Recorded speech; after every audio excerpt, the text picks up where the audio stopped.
semuanya, Assalamualaikum.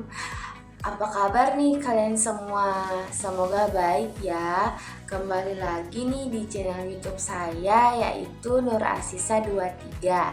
Izinkan saya memperkenalkan diri terlebih dahulu. Perkenalkan, nama saya Nur Asisa, biasa dipanggil Sasa.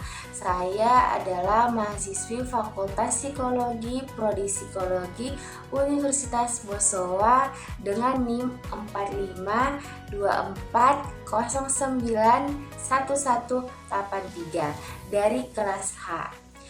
Tujuan saya membuat video ini adalah untuk memenuhi salah satu tugas mata kuliah, yaitu filsafat, ilmu dan logika.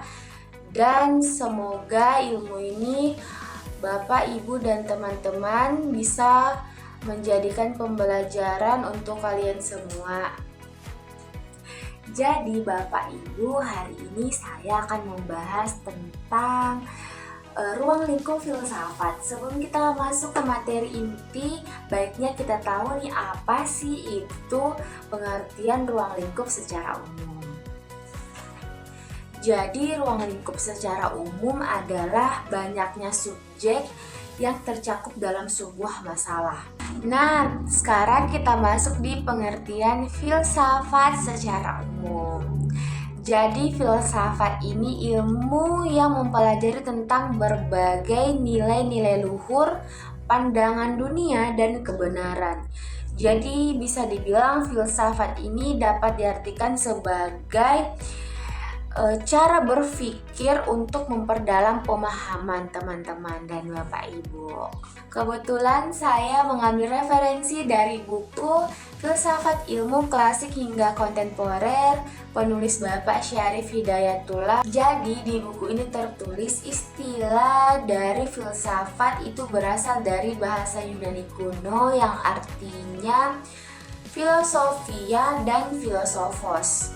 Jadi bisa dibilang filosofia dan filosofos ini orang yang cinta pada kebijaksanaan dan ilmu pengetahuan. Jadi di buku ini menuliskan bahwa orang yang mencintai kebijaksanaan dan ilmu pengetahuan itu adalah dengan cara mempertanyakan sesuatu secara kritis dan secara mendasar. Itulah kenapa filsafat ini selalu identik dengan cara atau metode mempertanyakan sesuatu secara mendasar dan kritis. Jadi sekarang kita sudah masuk di inti dari pembahasan, yaitu ruang lingkup filsafat. Nah, ruang lingkup filsafat ini teman-teman terbagi menjadi 3. Yang pertama itu adalah ontologi, yang kedua adalah epistemologi, dan yang ketiga adalah aksiologi. Jadi kita harus pahami dulu apa sih itu ontologi teman-teman. Berikut penjelasannya. Jadi pengertian ontologi juga teman-teman saya mengambil dari Filsafat Ilmu Klasik hingga Kontemporer. Jadi di dalam buku ini tertulis juga bahwa ontologi adalah cabang ilmu filsafat yang membahas masalah ada atau tidak ada. Jadi sederhanakan, ontologi ini itu berbicara tentang apa.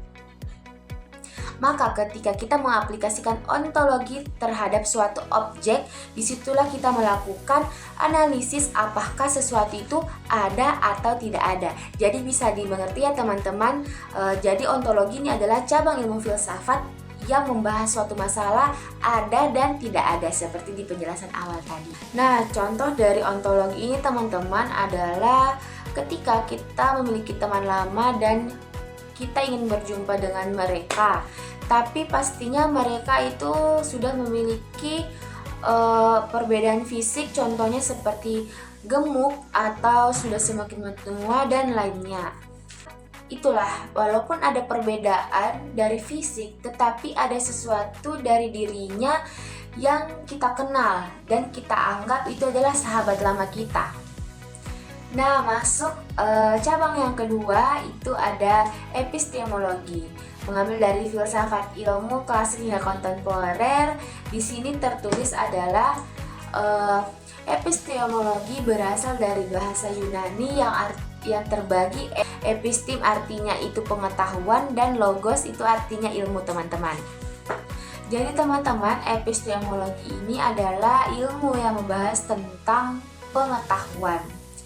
Dalam epistemologi ini, sudut pandang dilihat dari bagaimana sih kita cara menemukan atau mendapatkan pengetahuan tersebut. Jadi teman-teman, sederhananya yang bisa saya jelaskan adalah epistemologi ini adalah ilmu yang mempelajari tentang karakteristik bagaimana sih kita mendapatkan sesuatu ilmu pengetahuan atau mewujudkannya.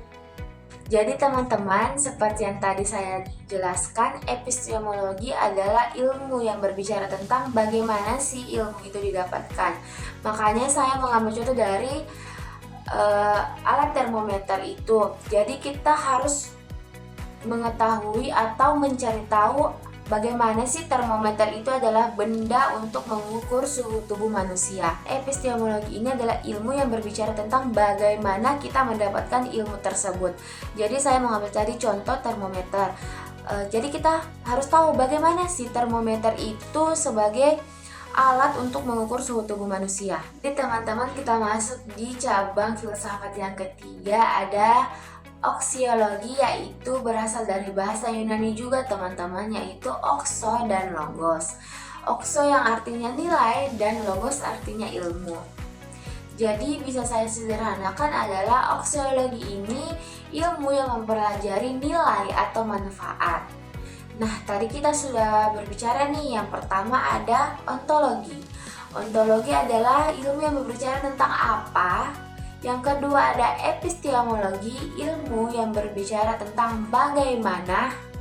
Yang ketiga ada aksiologi, yaitu berbicara tentang nilai atau manfaat. Jadi bisa saya sederhanakan teman-teman, yaitu tadi yang sudah kita bahas, yaitu pengertian ruang lingkup secara umum. Yang kedua ada pengertian filsafat secara umum. Yang ketiga ada ruang lingkup filsafat, yaitu tadi ada 3 bagian. Yang pertama adalah ontologi, yang kedua adalah epistemologi, yang ketiga adalah oksiologi. Yang perlu diingat teman-teman, ini adalah kata kunci dari saya, atau bisa dibilang ringkasan teman-teman. Yang pertama itu adalah ontologi, dia itu berbicara tentang apa. Yang kedua ada epistemologi, dia berbicara tentang bagaimana sih atau bagaimana kita mendapatkan sesuatu. Yang ketiga itu ada oksiologi. Oksiologi ini berbicara tentang nilai atau manfaat teman-teman. Jadi itulah tadi paparan materi saya. Semoga bisa bermanfaat bagi teman-teman yang ingin mencari tahu tentang ruang lingkup filsafat. Sekian dan terima kasih dari saya. Wassalamualaikum warahmatullahi wabarakatuh.